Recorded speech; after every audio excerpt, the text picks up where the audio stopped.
been an executive for quite a while and had a long interest in real estate and construction, basically since I was a kid. So I've been very involved tangentially and sometimes directly with all of the work that you all do. And so I really appreciate what you do, and I think you have fun jobs, especially when deals close. So that's good. And so at the planning department, we've been doing a lot of work over the last several years to really modernize the department, get it organized, because it is a large, complicated department. But I think that we finally have good control of the boat. We're actually turning the boat. We see some good visibility and transparency. You're going to see some of that here. But I just wanted to talk to you about that and then visit really with you for about 45 minutes or so. And with me today is Tim Walsh. She's our public information officer. Tim helps with any public communications that we have and also knows quite a bit about details for the department. So when I got to the planning department, I had been their attorney for a while, and I was in a really nice, cozy job doing construction law for the city.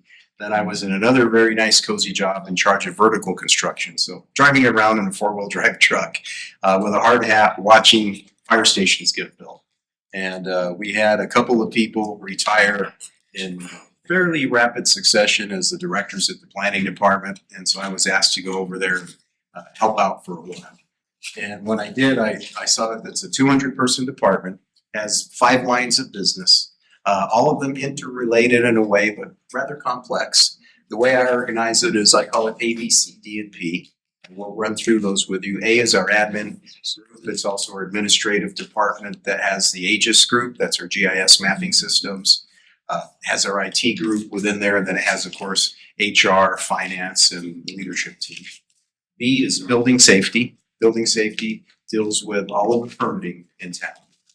They review all the plan sets, they issue the permits, they're in charge of all the construction and trade inspections, and they issue ultimately the certificates of occupancy.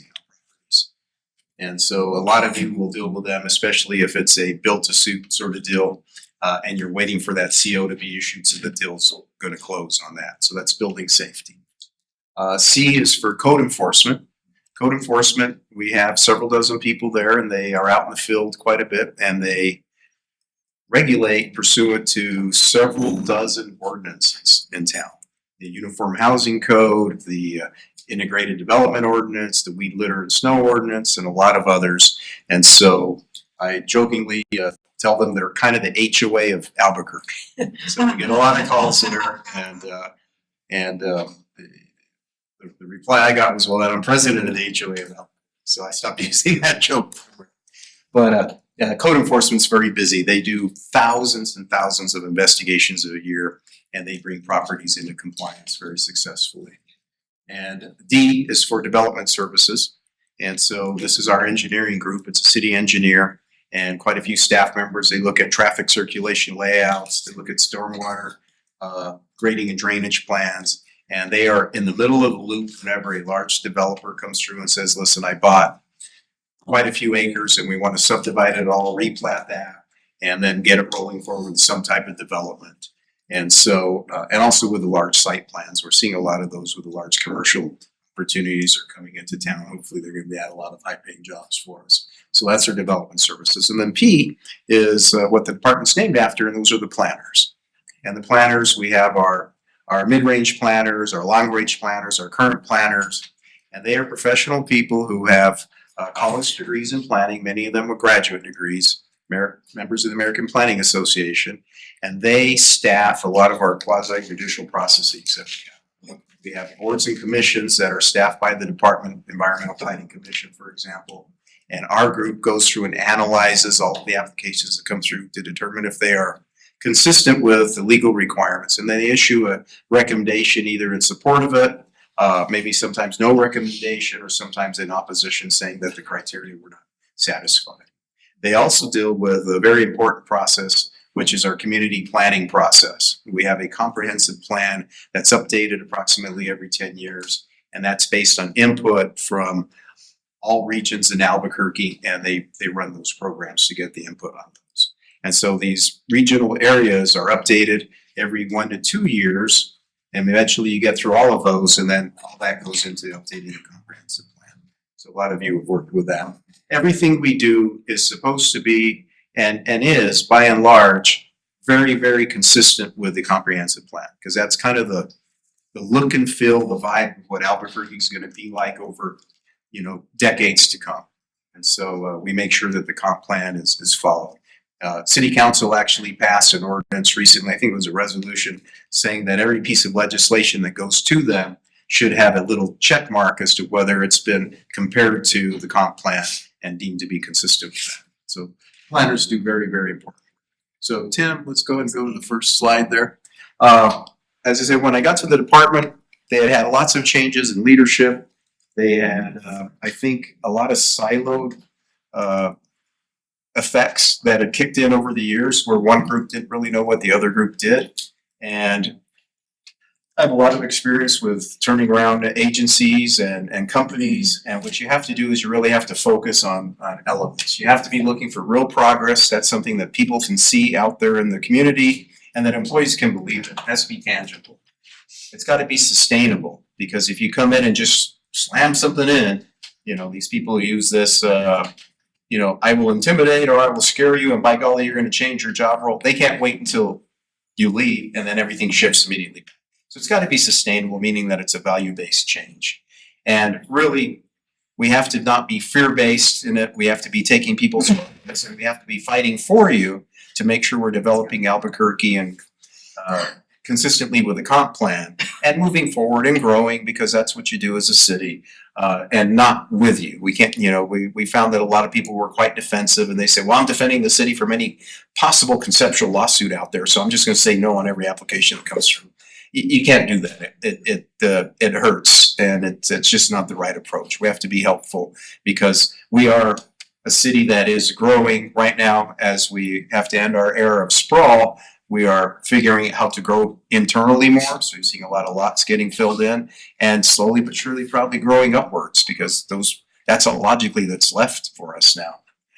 You have to have the right tools. I'm a big fan of the Baldrige program. I don't know if any of you remember Quality New Mexico, but they were a really good group that was based on some federal standards that were set up in order to make sure you have continual improvement. You focus on the customer, focus on results, focus on financial stability, budget management, etc. Focus on your employees, obviously. A big fan also of Pacific Institute, that was out of Seattle, the Seattle area, and that really deals with tapping into human potential and making sure that people's self-talk is consistent with where they want to be in life. And the more that they get into that mode, you start really being able to realistically bring things into your life that are positive and that happen well. If you have positive self-talk, good things happen. If you have negative self-talk, well, guess what? Bad things in life happen, because that's what your filtering system starts looking for. You have to have really, I think, a passion and an understanding for organizational development and for the work that the planning department does. And as I said, I love real estate, construction, sensible development. And so I feel very fortunate to have this job. It's all got to have unwavering ethics. This is not a favor-based system. This is all based on law. And so sometimes people aren't too happy with that, but guess what? They know they're going to get a fair shake, and that everybody else is, and that if somebody gets something that they question, they know, well, these guys base everything they do on ethics and law. And so I may feel that there was something funny that went on, but there was not. I grew up as a little kid where my dad taught me one story. That story is based on the truth. Anybody who goes around and has got a different story for somebody, a different story for somebody else, they're doomed to fail. Just one story, and it's based on the truth of what happens, and it's based on ethics and what the law is. You got to have good performance measures, so you've got to be honest. When I got to the department, I was looking at our permit time measures, and I was seeing these amazing short periods for plan review. And the more I looked at it, and it took about a year because I was fooled by it, because I didn't really dig into that group. But what they were not counting was the limbo time from when you apply for your building permit to the time when a plan reviewer decided, back under that process, to take something out of that bucket of limbo land and then put it into review queue. So the review times look very short, but actually the cycle time was long. So our measure now is from the time of the application for your permit to the time when the permit is issued. We don't have any more limbo time in there that's hidden from anybody. That's just just not the way you run a business of any type. And then accountability, obviously. You know, everything we do is highly visible. So that is really how you have the key elements and the right tools in order to get your handles on things and actually turn a boat and get it going in the right direction. Go ahead, Tim, please. So let's go ahead and dig into some of those A, B, C, D, and P's. So A is admin. That's our people and that's our funding. I always make sure with anything that I run that human resources reports to me and finance reports to me. Because if those don't, if they're filtered, then you really don't have a clear picture of what you're able to get done. Because that's how we accomplish anything, especially in government. You have to have people to do it. One person cannot do what 200 people can do. And you have to have funding for it as well. You have to pay salaries and you have to be able to buy the tools and the equipment. We also have Aegis, that's our GIS mapping system. Very sophisticated, wonderful group of people. These people are digital cartographers who have graduate degrees. They are scientists, and they can overlay or superimpose on any parcel in town. And we've got about 210,000 parcels. Not all of them have addresses because some of them are big and they haven't been developed yet. But they can superimpose about 70 different types of data on a particular parcel.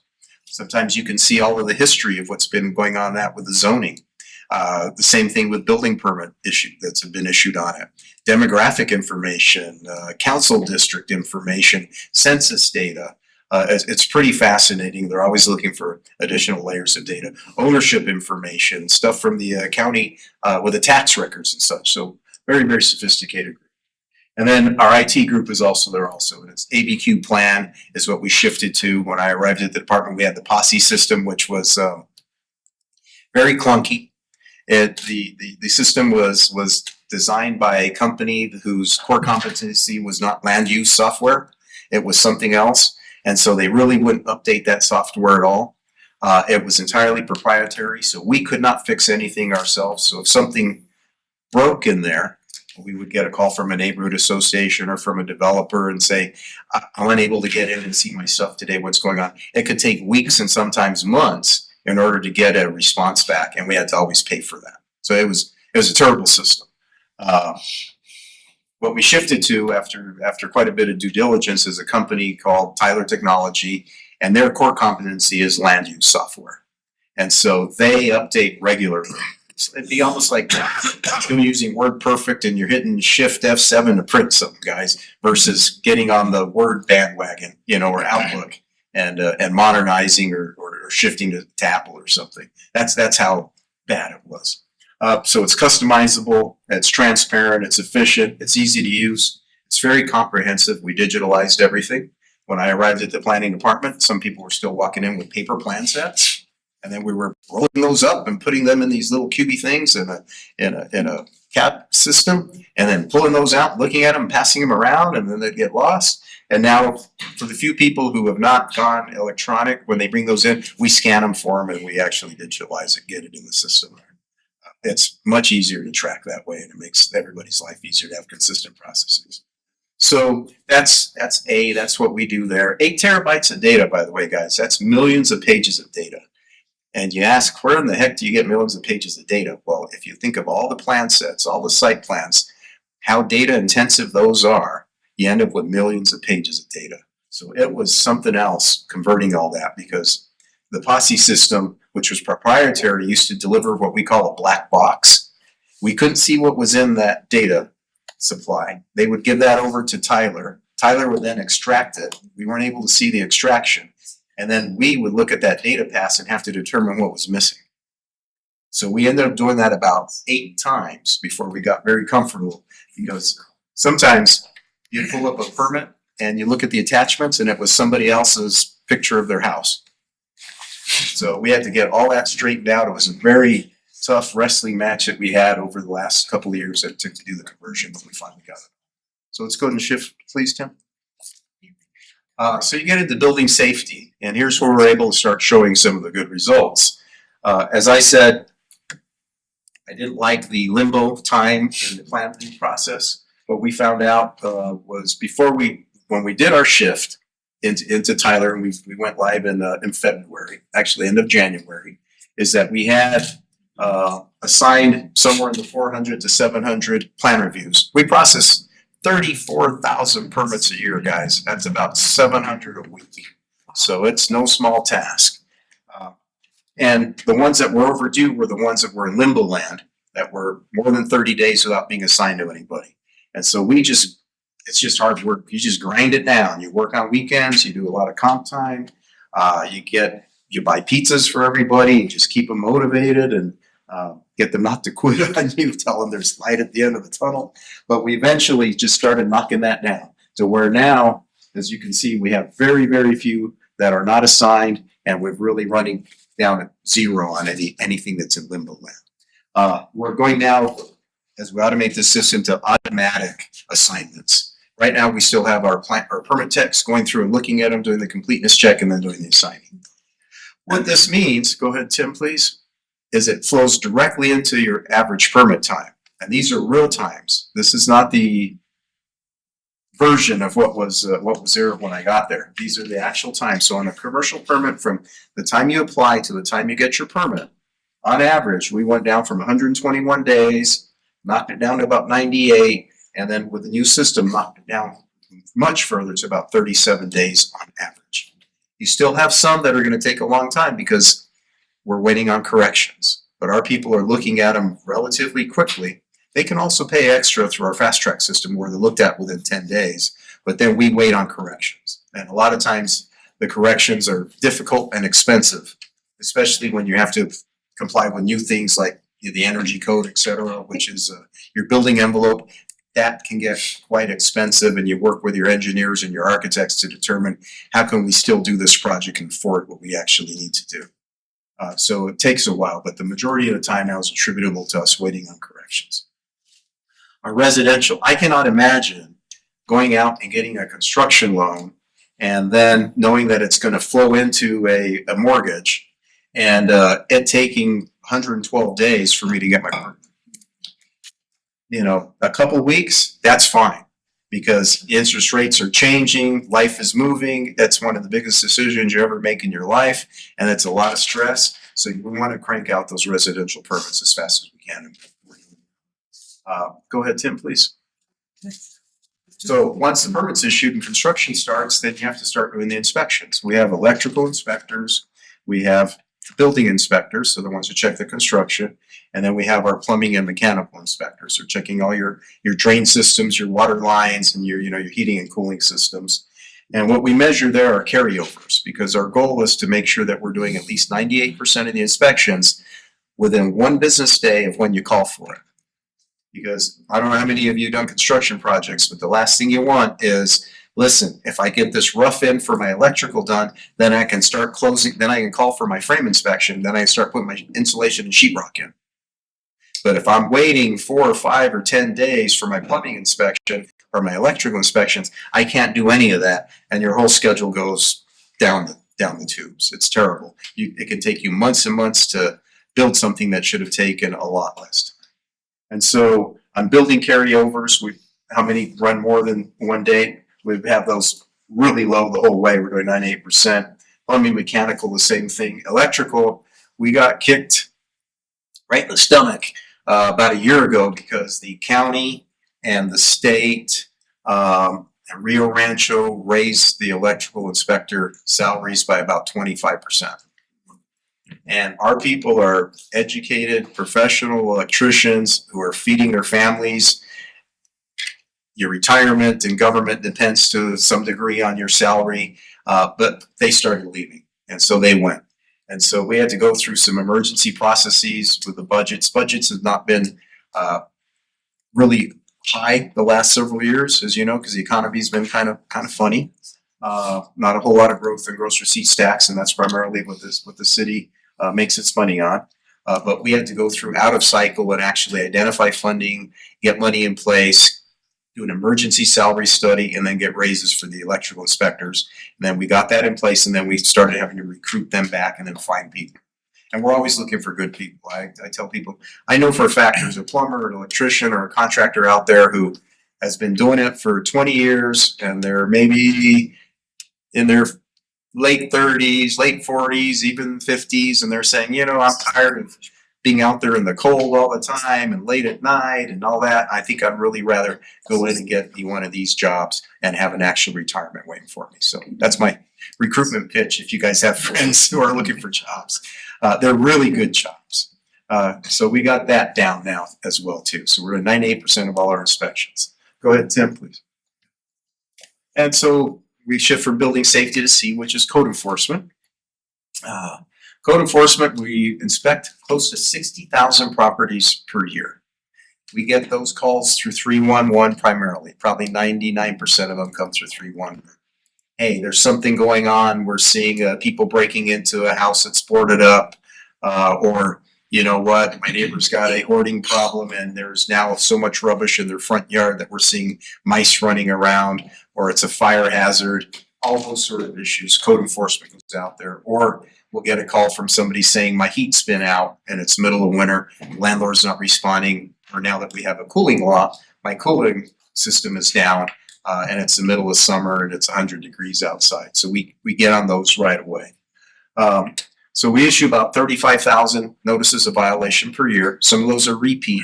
We bring all those, which amounts to about 31,000 properties, back into compliance per year.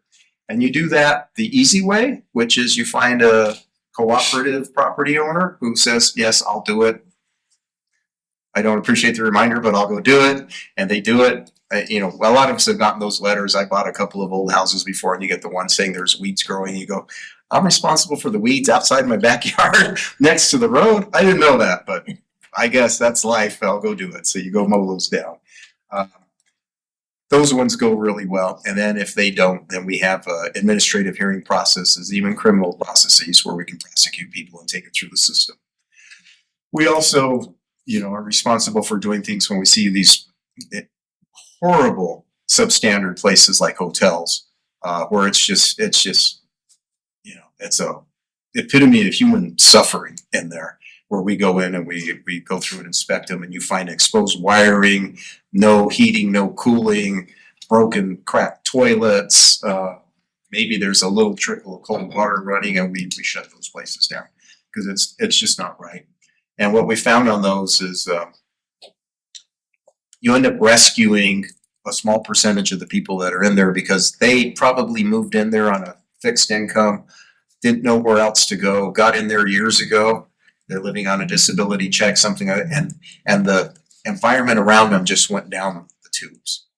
And you get them out of there, you work with ACS, Community Safety Department, and you get them into decent and affordable housing. Some of the other people are just, frankly, criminals who are looking for a place to run their operation. They don't care what it looks like, and they get into these places. And human trafficking, other things like that. And we don't want any of those places in Albuquerque. You're going to do that stuff, don't do it here. Do it someplace else, and hopefully you realize that this is just not something that, Albuquerque's not the place to be that type of person to do that stuff. We also started piloting foreclosures because we put liens on these properties. This costs us money, which means it costs the taxpayers money. So we put liens on them for the cleanups. And when I got to the department, I was signing these lien releases, and I'd say, why? And they said, well, it's the number of years have gone by and it's no longer valid. So I said, this is not right. I came from the legal department. Let's get together with a foreclosure attorney and start foreclosing on these. So we've now, for the first time in the city's history, foreclosed on 18 of them, and we have a couple more dozen that are in the pipeline. You foreclose on those liens, and a lot of them are abandoned properties. So you file your notice in the newspaper, you go through the court process, you get a judgment on it. There's a 1-year right of redemption after the court issues its judgment, so that if a valid owner or somebody with an interest steps in, they can pay the lien off and get the property back. But by and large, they don't. And I think that's just a sign that as the city ages, we're having a lot of older properties, and we'll ask people, where's the owner? And they say, well, we think they passed away 20 years ago, or they got sick and their kids came and got them and they moved to California. Nobody ever came and did anything with that house. So we're dealing with those, trying to clean those up. When we get title to them, we will put them back on the market and get those back into productivity. A lot of times we end up demolishing the property, and we put a lien on for the demo because it's much safer to just have a vacant lot than a dangerous property that people are going to break into with light fires and things like that. And so, and then more recently, we initiated some foreclosure actions on some larger properties. The CVS up there on Louisiana and Central, there's about $70,000 worth of liens on it. People break into that continually.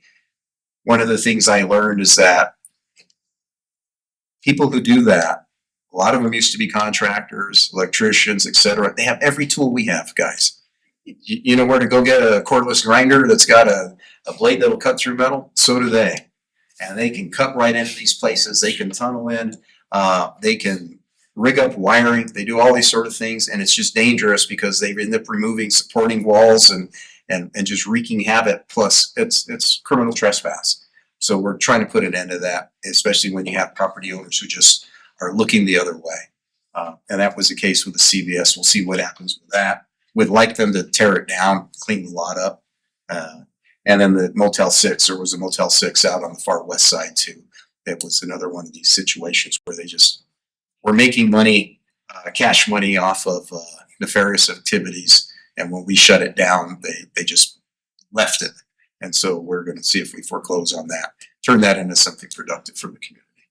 Okay, so what code enforcement does. Next, please. We get to some of the business that they take care of. They handle the business licensing. We shifted from business registrations, which the city had done for years, to business licensing last July. Under business registration, it costs $35. Licenses are still only $35. But all you had to do was register your business. So when one of you would call us and say, hey, my competitor out there isn't licensed, we'd say, well, you don't issue licenses. Well, you know, they didn't register. Okay, well, the penalty by statute, state statute, was a $10 late fee, a one-time $10 late fee. We couldn't do anything. So we shifted to licenses. Now, if you call us and say a competitor is not licensed, we make sure they get licensed. If they are violating local, state, federal laws or ordinances, we can actually revoke their license, so we can do something about that. With ABQ Plan, with the new software system, we're able to go down from about a 50 trouble call per day down to just a handful. So now we're able to actually handle all of those calls, call somebody back, certainly within one business day, and usually we just help them right there on the spot. And our processing times, depending on staffing, have also dropped radically from about 15 business days now to 2 or 3 business days. And this first year is the only year it's actually going to be hard for you, because on the first year, in order to clean up our data, we required everybody to get an updated statement from SRF. It's not the easiest thing to do. You got to go into that access portal that they have and you get an updated letter. We needed to do a zone check to make sure that where you're doing your business was properly zoned for that use was allowed. And so there was quite a bit more work. Next year, when people hit their 12-month mark, they'll just do the renewal and say no changes. So it's going to be a piece of cake. So the renewals will be issued very quickly, probably right away. And we kept it at $35. Go ahead, please. So that's ABC. Now D is development services. That's our engineering group. We started looking at steps there, and this you have to be really careful with because these have a huge impact on large pieces of land within the city. And so there's a lot that goes into it. There's a lot of engineering. There are a lot of rules that that City Council has put in place, and those are designed to make sure that we have our neighborhood buffers that are in there. We want to make sure that it's the right use that's in there. We want to make sure that the landscaping is done in a correct way. And the more things that get built in Albuquerque, the more danger of flooding you have. Way back when there wasn't much in Albuquerque, people tell me they remember when Juan Tabo and all that was just dirt roads. If it rained a lot up at the mountain, the water would just soak into the ground as it came downhill. But every time you build something, the water can't go to the ground anymore. So now it fills up all of those canals that we have, all of those drainage canals. It fills up those big pipes that we have that go under the ground. And so we have to just make sure that we are very cognizant of that when we design the grading and drainage plans. There are requirements that what they call the first flush or wave from a big rain has to stay on your property. So you'll see a lot of requirements for a drainage pond on the property there. It's dry most of the time. People landscape them. They look pretty neat. But that's in order to prevent all that water from automatically hitting the system. I don't know if any of you live in the near North Valley, but there are some areas in the South Valley and North Valley where when it rains and you see those drains all around the four-way stop, the water's not going in. It isn't because those are clogged. I used to think it was because they were clogged. It's because they're full of water from the heights that has filled up those pipes. And until that water stops coming in up there, the water from the valley can't start going into those pipes. So it's a huge engineering feat to deal with that. We are going where we can and trying to save steps here, save time, because we all know everybody wants sensible progress. Everybody needs places to live. We need businesses to be able to build their projects in town. And we want to make sure that we can reduce steps because we have to be able to attract businesses to town. You know, we have Denver, we have Phoenix, we have Dallas. We don't want to be the next any of those, but when you go there are a whole lot of jobs out there. And we don't want our kids all leaving to go to those places because they didn't have a choice. They couldn't find something out. So it's a balancing act, but we're going to do everything we can to make it a bit easier to develop correctly in Albuquerque. We worked very carefully with the Water Utility Authority. They had a lot of process improvements they needed to make. It was taking them 6 to 8 months to do a water availability statement. They're down now to about 2 months, which is really good. You know, we would get somebody coming in saying we're going to expand our giant UPS center, et cetera. And but you're in competition with 5 other cities. And if we said, well, it's going to take 6 to 8 months before we can even tell you if it's possible, we would automatically lose that competition. So we've cut that down quite a bit.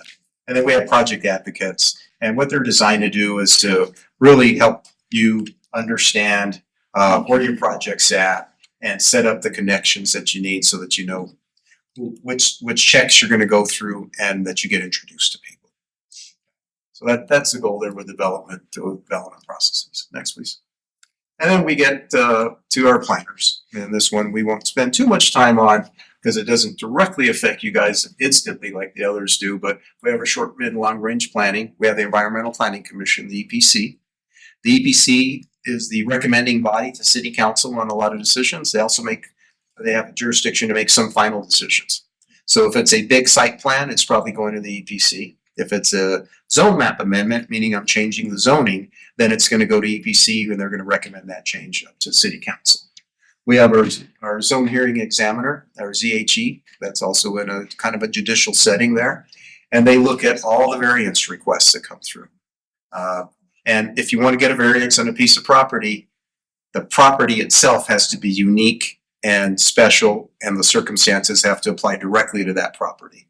That's how you get a variance. If your property if it's just incredibly inconvenient, but it's inconvenient for all the other properties, you're probably not going to get your variance. So the ZHE looks really into that. Even on things like how tall is your front wall going to be, there are some rules that are in place there. And the ZHE has to be very careful, very studious to make sure the evidence is presented correctly. We have our Landmarks Commission. There's nothing sadder than a beautiful building that was old getting torn down instead of getting rehabbed. And a Landmarks Commission does their best to make sure that we're protecting our heritage in a sensible sort of way. We have our ZEO, our Zone Enforcement Officer. The IDO, the Integrated Development Ordinance, is 600 pages long, and it's a dreamland for attorneys and for people who want to find possibly conflicting language in there. That's about the longest law I've dealt with other than some federal stuff. And so our ZEO issues the official opinions when somebody needs an interpretation there. We have our community planning area assessments. That's what we talked about earlier. Those flow up into the comp plan. And then our IDO and then our comp plan that we touched on. Okay. So that really is how I evaluated and organized what's in the planning department, A, B, C, D, and P. And so you say, okay, so now you have the new software program in place. You guys have a good handle on what everybody does. You've broken down those silos and you have people working together, working for Albuquerque, and instead of being so cautious that they're afraid to ever say yes on anything. So what have you guys been able to do? Well, we've started third-party plan reviews. And remember the plan review cycle I talked about there, where when plans come in and we look at them. Well, some cities across the nation allow the private developer to hire somebody, and they have to be certified. They've got to be recognized by the state. They have to be recognized by us to review certain aspects of the building plan for technical codes. So we offer third-party plan review as a service now. We're going to still do all the other reviews, site plan review, fire code, etc. but they can walk in and say, you know, the building portion of this plan set has already been inspected and it's certified by a third-party reviewer that you guys deemed valid. We also started issuing express permitting. There are some matters which frankly don't need a whole lot of looking at, and a water heater replacement. It's a checklist, guys, you know, and we've all had to replace a water heater at some point, you know, and it's terrible when it's like in the middle of winter or something like that. You need it done quickly. And we found out that a lot of us, if it goes out on a Saturday night, you're getting it replaced, and then the people come in for the permit on Monday because you've got to have your hot water system. And if we can issue the permit on Monday, why couldn't we have just issued permits much easier electronically? So we're doing that: water heater replacements, minor alterations and repairs, residential re-roofs.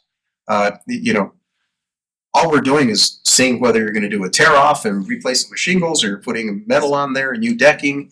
But the residential re-roof, it's going to get inspected anyway by those inspectors. So we do those now instant issue. Same with solar, especially now that there are very serious, perhaps very realistic concerns about a lot of the tax breaks and subsidies going away for clean energy. We want to make sure that those things are happening quickly. So we're doing instant issue on solar up to 50 megawatts if it's roof mounted. If it's not roof mounted, meaning that you're covering a bunch of ground, then we'd have to look into it, because remember, we talked about what happens when the rain can't get into the ground anymore. So there are more complications than that. But if it's roof mounted, then we can issue those right away. We also went with online appointments with plan reviewers now. You can schedule that online. You can get your CO, your certificate of occupancy. We got, for our inspectors, we got drones. So that's how they're doing the roof inspections now. Pretty cool. So if you get a re-roof on your house done, you may see somebody out there a day or two later with a truck, and they got a little remote control in their hand, and there's actually a drone flying over your house, getting in close and taking videos and taking pictures. They're all certified, because you have to be certified through the federally certified in order to fly a drone in Albuquerque. And then we have rovers. Those can crawl into crawl spaces and check plumbing and such. No more having our people have to put the coveralls on and, you know, gloves on and watch out for black widow spiders. Because now you can have a rover that's in there that's got a camera on it and it's well lit, and they're controlling it. It's going in and taking pictures of everything. And then virtual, you know, we can do a lot with our phones. So if you get your water heater replaced, all we need to see is, you know, have the contractor get it's basically like a Skype call or a Zoom call, and say, show us the tie down straps, show us the drain, you know, pan. Okay, all right, is it operating? Yes. They're in good shape there. So we don't have to be out there on all of those. We're now starting to look a lot at what smart computers with a human in the loop can do in order to help speed up these processes. So some cities across the country are using AI to do a lot of their plan review. Honolulu is doing that. I think Honolulu is actually having it do the complete plan review and then stamp the plans. We're not going to go that far. What we're probably going to be looking at is offering a pre-screening opportunity for people who have complicated plan sets, and say, listen, if you want to pay a relatively small fee, it's whatever we get charged, we'll just charge them. You can run your plan set through this AI that's going to probably identify 99% of your corrections for you and flag them. I just watched a demo on this last week, and it's very accurate, pretty neat. So we're looking at those. We're also going to look at any place in this entire system where AI can help speed up these decision-making processes. So our overall goal is we want, within all of the ethics and everything else that we talked about, guys, we want to have the fastest permitting system in the Southwest. So if you come in with a valid application, you're in and out in a short period of time, because time is money and uncertainty is no fun, and it gets expensive. So that really is what we wanted to talk to you about. Just let you know what we're doing at the planning department, and stand for any questions. Tim, next slide, please. This is my email address up here, guys. And any of you have emailed me, know I always get back to you on an email. It may be, I don't know, but I'll find out. But I never leave the day without getting back to everybody who sent me an email and tried to contact me. That's just part of being responsive. Okay. Questions? Yes, hi. I don't have a question. I just want to verify or validate. We got solar and we were really nervous about getting it done in time.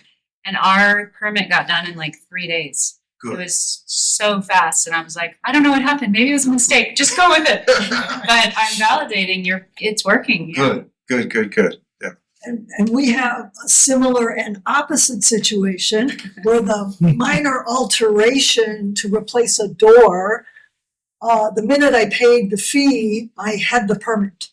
I mean, it was instantaneous. The other one is 59 days and waiting, and I can talk to you about it afterwards. Yeah, let me know. I don't know what, we've been down to, What's that on? it's a detached garage on a residence. Okay. And it's 13% finished, and it was submitted on September 5th. And it hasn't gone back to your applicant for corrections? We've made the corrections. Okay. It's just like, Just give Tim the permit number? Yeah. Okay, and we'll see what happened on that one. Yeah. Yes, hello. Can we get the slides on this online? Yes. But we actually have provided them to the association here, and we gave you permission to go ahead and put those out. We'll post the slides and the recording on our blog. cool. Hello. Hi. One of the stumbling blocks that's been reported, fortunately, I'm not in the middle of this at the moment, has been code enforcement. And code enforcement is obviously very important in terms of safety and all that sort of thing.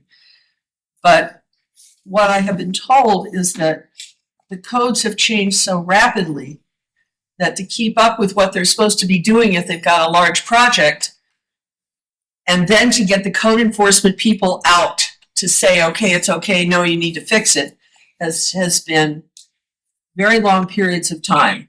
Can you give me an example of Well, sort of problem? as I say, I'm not in the middle of this, but I had one associate who's in the commercial world who had been waiting, I don't know, months to get final approval on stuff. So you mean on a construction inspection?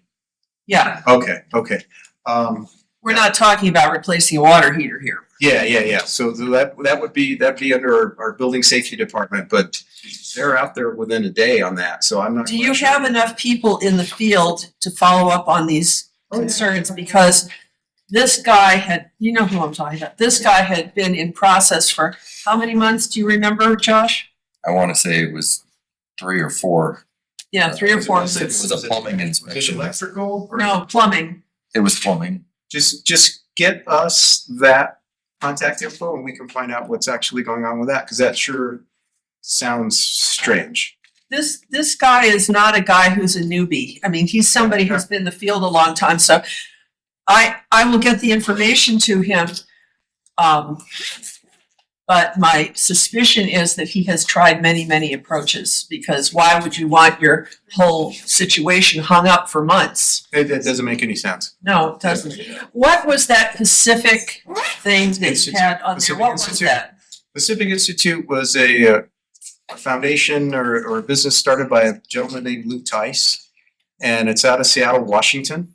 And I learned about that about 20 years ago when I was assigned to run the Workers' Comp Administration, which you think this department was in need of help. That one was absolute mess.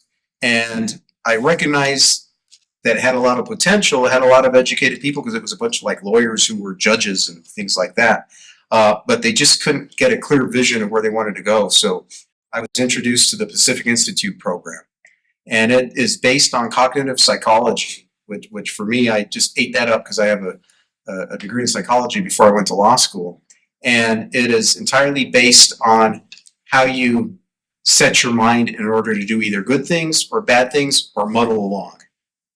And there are definite techniques, and all of you are accomplished people, so you know for a fact that if you set a goal that is tangible and you focus on it, you start recognizing your perceptive system opens up and you start seeing all these opportunities in order to how to get that goal done.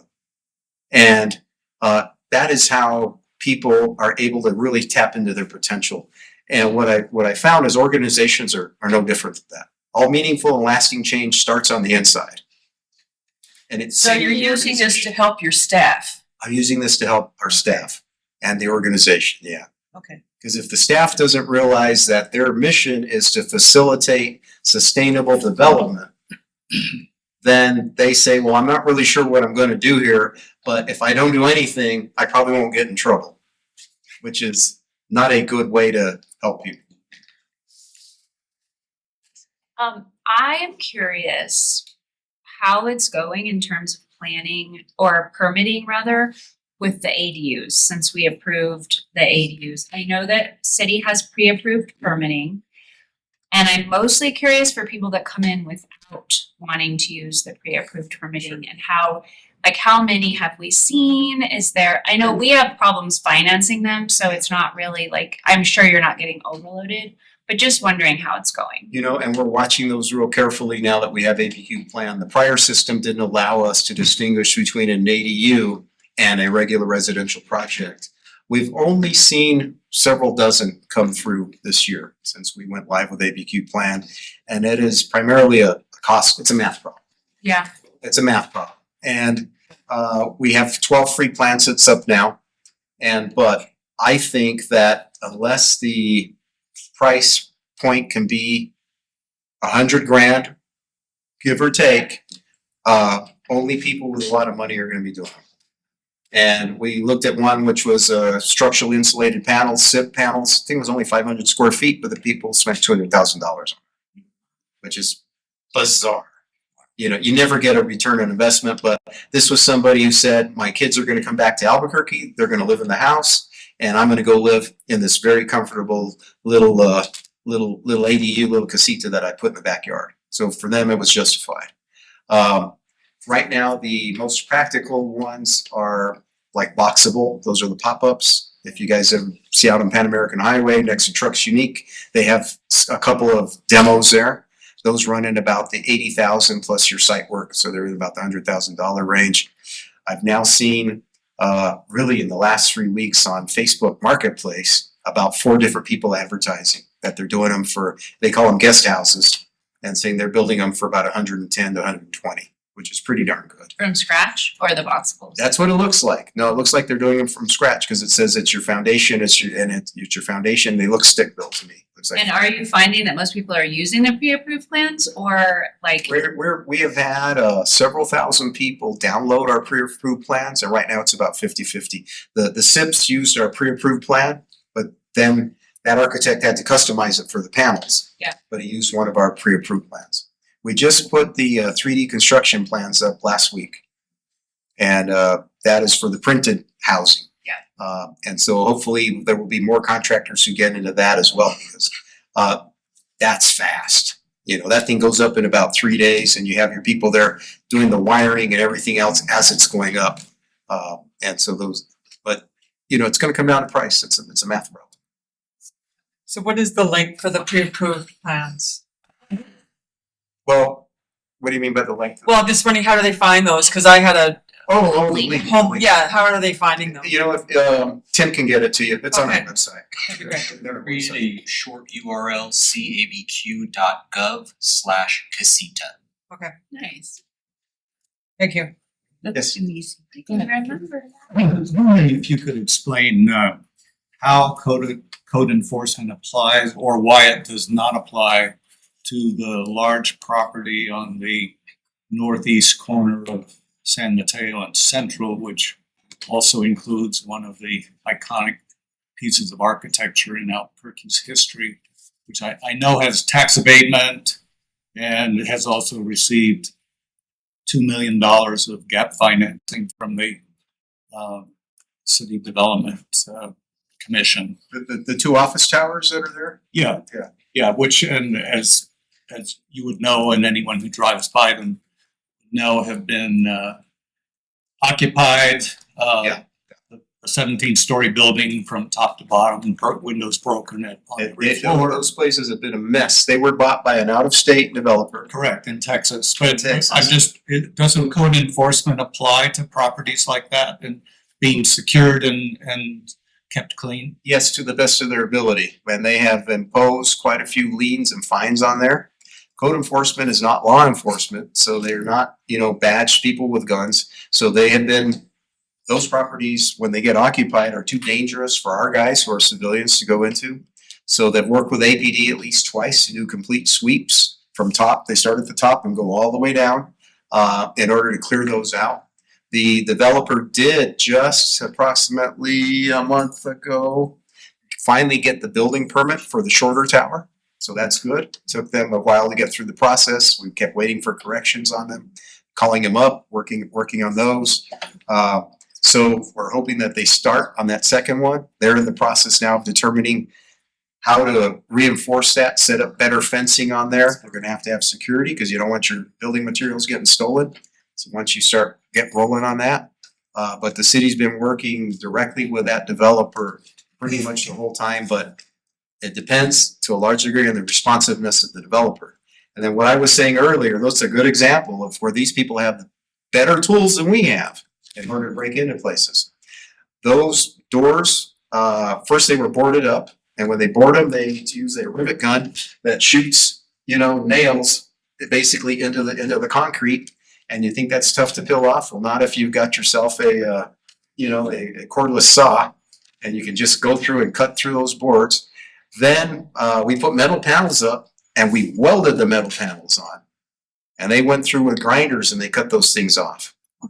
I mean, these are people who are just like us. They just went down the wrong path on fentanyl or something like that, guys, and they still have Things to help. they're still pretty canny about trying to break into places. But the city has no power to demand that the owners maintain security and surveillance? Yeah, we do, and we tell them, and we find the holy heck out of them. Ultimately, it's a contest of money, but we aren't gonna be able to take, because those are big buildings, you'd have to have probably 8 APD officers stationed there all night, and there are more important things for the police to be dealing with than that. But the good news is the guy finally got his building permit, so we are pushing. The mayor's even made direct calls to the developer to tell him, keep it moving, get it moving, because we're very concerned about that. We think that if those get taken care of and that area gets cleaned out, just like we got rid of Tiwa Lodge, which wasn't too far from there, you start cleaning up areas of town and businesses start thriving again. Cap Steiner, which is next to Tiwa Lodge, is doing just so much better now. And these are just part of that same area that we're working with. Thank you. Go to you, please. I have a variety of questions, but I know we're at the end of this hour. Probably one of the biggest ones for me is, it seems like in this transition to ABQ plan, that we've lost a fair amount of permitting data. And so it used to be wonderful. I know Posse was a little clunky, but you could go in and you could search and you could find out when a permit was pulled. You could find out what company pulled it. You could find out what the work was for. And now it's, number one, it's very difficult, right? I can find it through the GIS mapping and you can sort of get to it through ABQ plan, but it's not intuitive.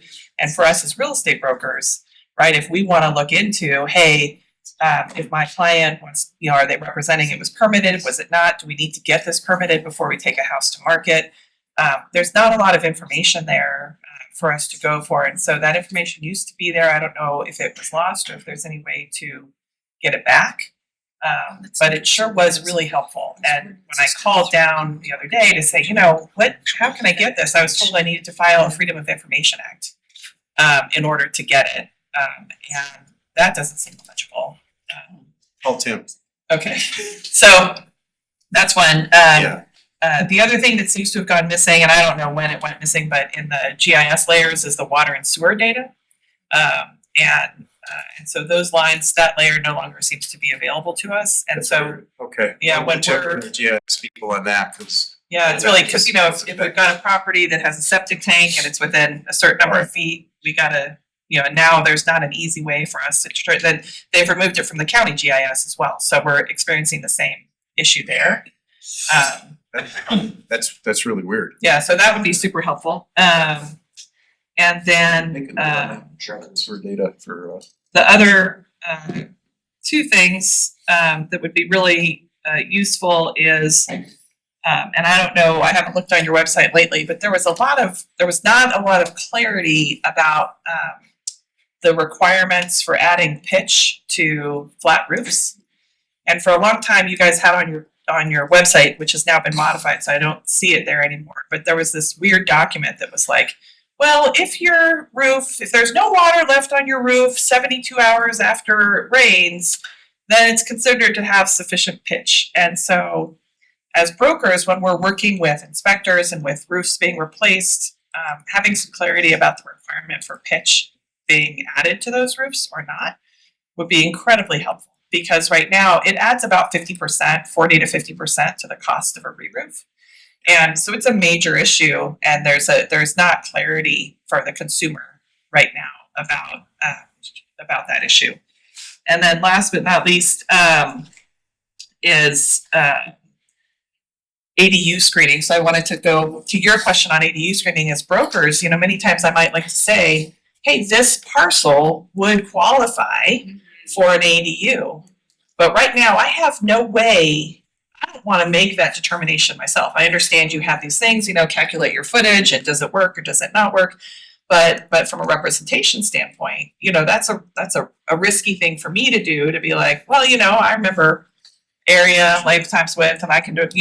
I would love it if there were a way for me to get just a basic screening that says, yeah, this lot would qualify for an ADU, so that I could market that way. That's this size, like. Yeah. Right, yeah, here's the lot, I love that idea. it's X number of Yeah. feet, because I think a lot of people are they're hesitant. It's like this, Yeah. which comes first? They don't want to buy the lot and then come to find out they can't put the ADU on it.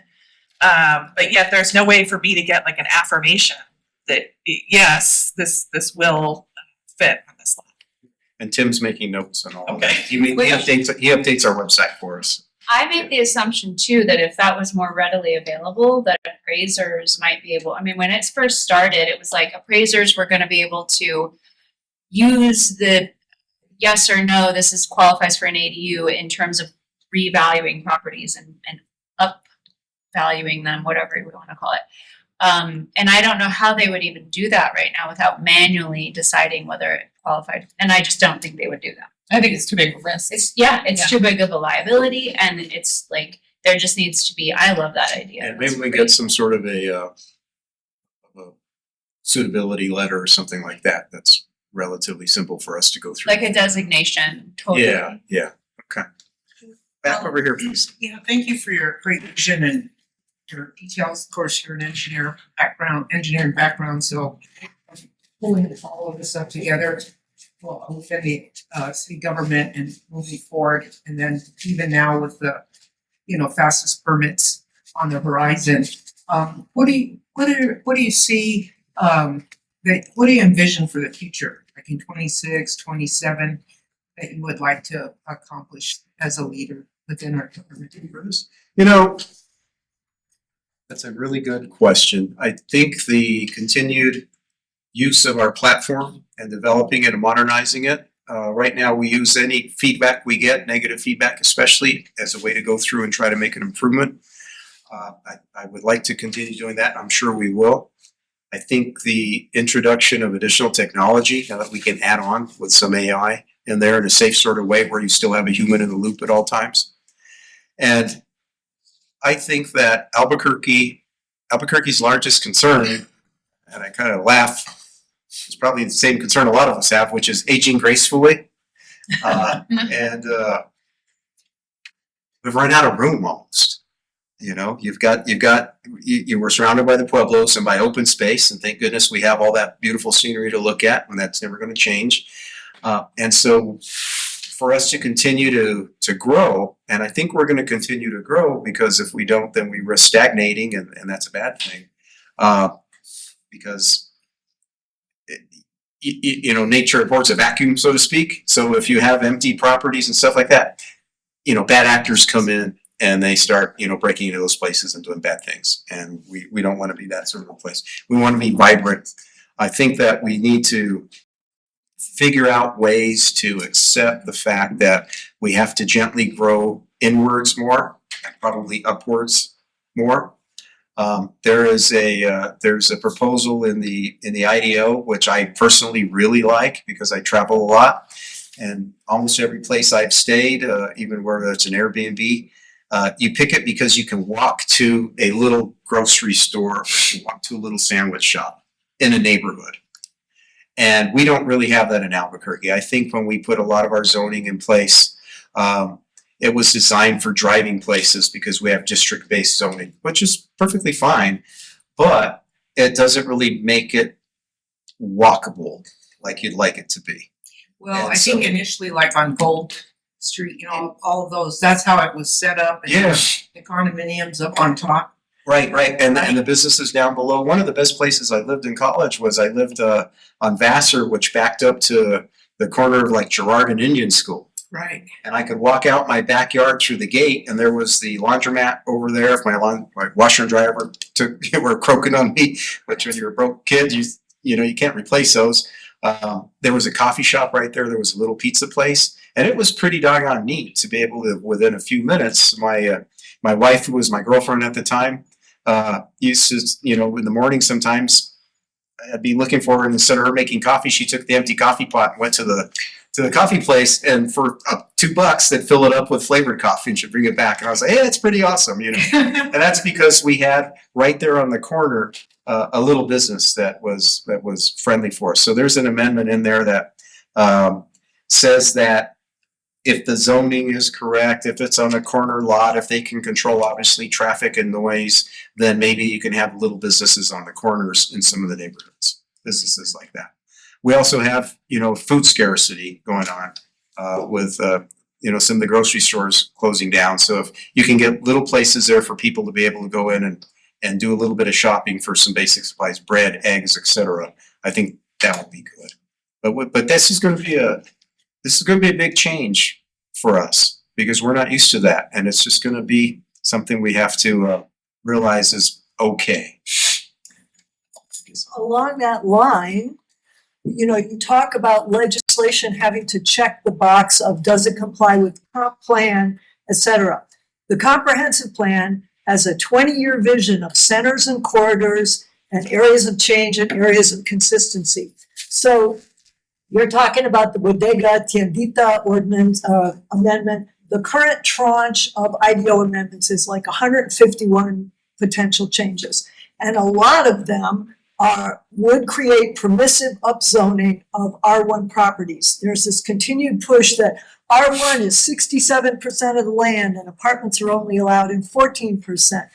But a lot of our older residential neighborhoods are not broken. It's the corridors that are decayed and broken and need the fixing. So you've already just told me you're in favor of the bodega ordinance. So in general, can you speak to the concept of permissive upzoning of R1 neighborhoods? So growing inwards means a little bit more density. And right now, it is true, 2/3 of the lots in Albuquerque are zoned single-family residential. One house, sometimes of a certain size. 2 houses now. A house and a casita now. And, and the idea that you can increase the density a little bit there to provide places for people to live, I don't think is a bad idea. One of the places when I was in law school, I lived in a duplex by UNM. You couldn't tell it was a duplex. You drove up and there was a little courtyard and there was one gate. And you walked into that gate, and on the right side was my door, and I had a little 1-bedroom unit, and I had a backyard. And on the other side, when you walked in that gate, was another door, and there was a 1-bedroom unit there. And from the street, you couldn't tell. I've often thought about it, and I said that actually reduced the density, because it's not like I'm going to move 5 people into my one little 1-bedroom. It's just me. And on the other side, it was the same thing. And you couldn't tell. I had one vehicle, the neighbor had one vehicle, but it was a duplex. But my rent was half of what it would have been had I been trying to rent a house. Same for my neighbor. It worked out perfectly fine. That's an example of gentle infill, where if you start letting people do that, and it's not radical, things are going to be okay, and it provides places for people to live. I lived in that for 3 years, and then I actually was able to buy it on a real estate contract for my landlord. And the reason I bought it on an REC was because I knew I could afford the payment, because I could rent the other half out. And that's how I got started. That was the first house I bought. And I think also it's important to note that like it's already happening in so many places, you know, and I hate to say that. I don't want to say like get code enforcement out there, but like it's happening. And then another thing that we're pushing away, obviously I'm in favor of the gentle infill here, so pardon my bias, but like multi-generational living exists whether the mother and the daughter have their own kitchen and space or not. The difference is whether they're at each other's throats or not, right? So like when we're creating the ability to build a wall and allow privacy and dignity for the parties and still have them be close, I would love for my mom to live in my same house, but get out of my kitchen, you know? And so I just think we have to like think about those things that, yeah. Almost all the ADUs right now that we're seeing going up, it's that situation there. Yeah, People say, I need my kid out of my house, right. you know? But I Or don't want college them too far away kids. because they're really not that independent yet. Yeah. Or I'm going to bring my parents and my mom or one of my parents passed away and I want my mom close. Yeah. Yes, please. Just wondering if you have any comments about this huge highway expansion, which really goes against, the strong towns that they've probably been Yeah. meeting with you. You mean right? where they're trying to straighten out the curve up here? Well, they're spending millions on that when they could be spending it on different infrastructures. It's just, Yeah, that's a state DOT thing, so. okay, Yeah, Okay. that's not So that's no not really comment, a city okay. thing, no. okay. And has strong towns met with you at all? Regarding that, no. No, not regarding, Yeah. just regarding zoning and housing? They meet with our urban design and development group. Oh, they do, great, Yeah, their okay. planning group. One last one and then I'll let you guys go. So one of the things that the ADU, the current requirement for the ADU, it has to be built to the International Residential Code standard. And so, it would be for lots that have access to alleys. There are a lot of small, like Airstream-like trailers, mobile homes that could easily be put in and set up. And so the state allows FHA standard housing to be, they have a pad and they tie them down and then they put a skirt on it and people live in those. Trailers happen everywhere around. And so, allowing that kind of a roll-in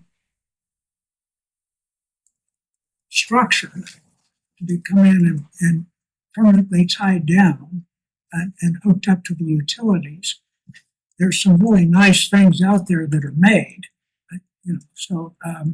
but they don't meet the IRC and the IEC, International Energy Conservation Code, necessarily for heating and that kind of thing. But it certainly brings the cost, potentially the cost down. And that baby steps. That'll be something that maybe develops because it's the same with the tiny homes that they can wheel in. You can't get them back there right now. You have to, you got to get a crane and lower it down. You got to put on a permanent foundation. Maybe eventually, people can do that. But, we're also very concerned about the energy code, making sure that things are well insulated. That's why they have to comply with the residential codes. We're also trying to slowly but surely electrify things, get away from natural gas and other quote unquote dirtier fuels. And so I think that's probably quite a ways off. And I also think that the cultural shock from that probably wouldn't be something that Albuquerque, as it learned stage gracefully, is ready for just yet. Yeah. Because right now you tell some people, well, I want to build a little casita in my yard, and they immediately think you're going to go find a fentanyl addict and stick them 15 feet from your family. And it's like, no. And I can't imagine saying, well, I'm going to stick a little trailer in my yard. They'll really go berserk. So I'm just saying, because it's obvious to me that there are a number of trailers and backyards in the Nob Hill area and other places that are occupied currently. there might be. Right now, that's not legal. Yeah. Okay. Thank you so much, Thank you. everybody. So my email is on the slide, don't hesitate sending an email. Tim maintains our website, we use a lot of info and just It's nice to see all of you. That was a fun nerd out, Alan. Thank you. Thank you, Cindy.